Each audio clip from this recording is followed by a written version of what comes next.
ঠাকুর বলছেন যে আমি মরলে ঘুচিবে জঞ্জাল। যখন পূর্ণতা প্রাপ্তি হবে তখনই একমাত্র তার দুঃখ নিবৃত্তি হবে। বৈদান্তিক ভাবে যদি আমরা দেখি, আমাদের দৈনন্দিন জীবনেও আমরা যতক্ষণ আমাদের এই আমিত্ব ভুলে থাকি ততক্ষণই কিন্তু আমরা আনন্দ পাই। ঠাকুরের কথার খুবই তাৎপর্যপূর্ণ এখানে। ঠাকুর বলছেন যে আমি মরলে ঘুচিবে জঞ্জাল। তো বৈদান্তিক ভাবে আমরা যদি দেখি, সেখানে বলা হচ্ছে যে অবশ্যই এই কথা খুবই তাৎপর্যপূর্ণ। বৈদান্তিক ভাবে প্রাথমিকভাবেই আমরা যদি একে সেই দৃষ্টিভঙ্গি নিয়ে দেখি, সেখানে যে আমাদের যে আমিত্ব সেটি যখন বিলীন হয়ে যাচ্ছে, একটি যে অদ্বৈত ভাবনায় আমরা যখন উপনীত হচ্ছি, যেখানে গিয়ে আমার আমিত্ব সেই পূর্ণত্বের সাথে হয়ে যাচ্ছে, আমার ছোট ক্ষুদ্র আমি বড় আমি সাথে মিলিত হচ্ছে, পূর্ণ হচ্ছে, তখন পূর্ণতা প্রাপ্তি হচ্ছে, তখনই তার যে জীবন মৃত্যু সাইকেল সেটি ঘুরছে, তার মুক্তি লাভ হচ্ছে, সে এই এই জীবন চক্রের বাইরে যাচ্ছে এবং তার যথার্থ জীবনের সার্থকতা হচ্ছে। তো এবং এবং যে আত্যন্তিক দুঃখ নিবৃত্তি, যেটা বলছে আত্যন্তিক দুঃখ নিবৃত্তি পরমানন্দ প্রাপ্তি, এই যে সেই পরমানন্দ প্রাপ্ত হচ্ছে এবং তার সার্বিকভাবে সমস্ত দুঃখের অবসান হচ্ছে।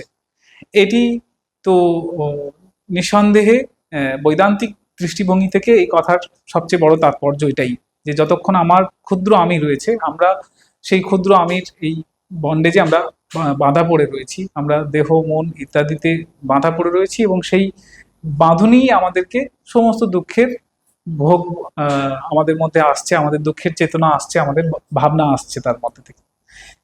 কিন্তু এটা তার মানে যদি আমরা দেখি যে যখন পূর্ণতা প্রাপ্তি হবে তখনই একমাত্র তার দুঃখ নিবৃত্তি হবে, বৈদান্তিক ভাবে যদি আমরা দেখি, তাহলে তার বাইরে আর কোনো তার উপায় নেই। সে এই আধ্যাত্মিক পথযাত্রী হয়ে সেই জার্নি যখন তার শেষ হবে, সেই সময়ে গিয়ে সে উপলব্ধি করবে যে হ্যাঁ, আমার পূর্ণতা হলো, এবং তখনই তার ঠিক ঠিক দুঃখ নিবৃত্তি হবে। এটা তো হতাশ করে আমাদের। তাহলে আমরা মানে যখন এই পথে চলছি, তখন কি তাহলে আমাদের দুঃখের কি হবে? এই যে সীমাহীন দুঃখ জীবনের আমাদের মধ্যে রয়েছে, সেটার কি হবে? তো বর্তমান যে মডার্ন সাইকোলজিরও বিভিন্ন জায়গায় আমরা দেখছি এই কথারই প্রতিধ্বনি দেখতে পাচ্ছি যে হ্যাঁ, আত্যন্তিকভাবে সামগ্রিকভাবে দুঃখ নিবৃত্তি যখন জ্ঞান লাভ হবে তখনই সম্ভব। কিন্তু আমাদের দৈনন্দিন জীবনেও আমরা যতক্ষণ আমাদের এই আমিত্ব ভুলে থাকি ততক্ষণই কিন্তু আমরা আনন্দ পাই। একটি খুব সুন্দর থিওরি আছে, থিওরি অফ ফ্লো। সেই ফ্লোতে বলছে যে সেই সময়ই আমরা সবচেয়ে বেশি আনন্দ পাই যখন আমরা কোনো একটা বিষয়ে মশগুল হয়ে যাই, যখন আমরা আমাদের আউটার কনসাসনেস ভুলে যাই, আমরা কাজের মধ্যে এমন ভাবে হয়ে গেছি, দ্রবীভূত হয়ে গেছি, কি আমার পারিপার্শ্বিক কোনো বিষয়ে আর হোশ নেই, আমার শরীরবোধ চলে গেছে।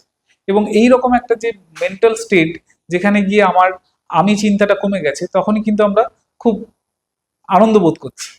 তো আমিত্ব আমাদের এটাই আমার মনোজগতে সারাক্ষণ ধরে আমাকে ভাবিয়ে তুলছে কিভাবে আমি আমার নিজের অনুকূলে সবকিছুকে আনবো, কি করে আমি আমার উন্নতি করব, সে দৈহিক হোক, সম্পত্তির দিক থেকে হোক, সামগ্রিকভাবে সব রকম ভাবে আমি কিভাবে আমার দিকে সবকে কেন্দ্রীভূত করব, নিজের দিকে টানবো। তো এই ভাবনাই আমাদের দুঃখের কারণ হচ্ছে। এই ভাবনার পেছনে এই দিকে যখন চেস করছি, আসলে আমরা আমাকেই বঞ্চিত করছি, আমরা নিজেরাই নিজেদের ভুলে যাচ্ছি, আমাদের প্রকৃত স্বরূপকে আমাদের ভুলিয়ে দিচ্ছে। আর আমরা তার থেকে সেই চেস করে করে আমরা দুঃখে কাটাচ্ছি। যখন অ্যাকচুয়ালি এই চেস বন্ধ হয়ে যায়, যখন আমরা এরকম ধাওয়া করা ছেড়ে দিই, এই নিজের আমি আমি যে বিভিন্ন ইচ্ছা আমি থেকে যেগুলো আসছে সেগুলোকে পূরণ করার চেষ্টা ছেড়ে দিই, তখনই কিন্তু আমরা স্বস্বরূপে অবস্থান করি, আমরা ওই ফ্লো স্টেটে আসি, যেখানে গিয়ে আমার নিজের মধ্যে যে আনন্দের উৎস রয়েছে সেটি উন্মুক্ত হয় এবং আমরা সেই আনন্দটা এনজয় করি, মানে ওই উপলব্ধি করি। তো পথযাত্রী যারা অন্তিমে গিয়ে অবশ্যই পরমানন্দ প্রাপ্তির লক্ষ্যে আমরা এগিয়ে চলেছি, সেখানে সেই আশা তো থাকবেই। কিন্তু প্রত্যেক মুহূর্তেও আমরা এটা আস্বাদ করতে চাইলে তার একটা রাস্তা হচ্ছে, সহজ রাস্তা হচ্ছে যে স্বার্থ ত্যাগ করা, আমিত্ব ত্যাগ করা, যত যত বেশি করা যায় তত বেশি কিন্তু প্রত্যেক মুহূর্তেই আনন্দ আমাদের জন্য অপেক্ষা করছে, সেটা আমরা পেতে পারি।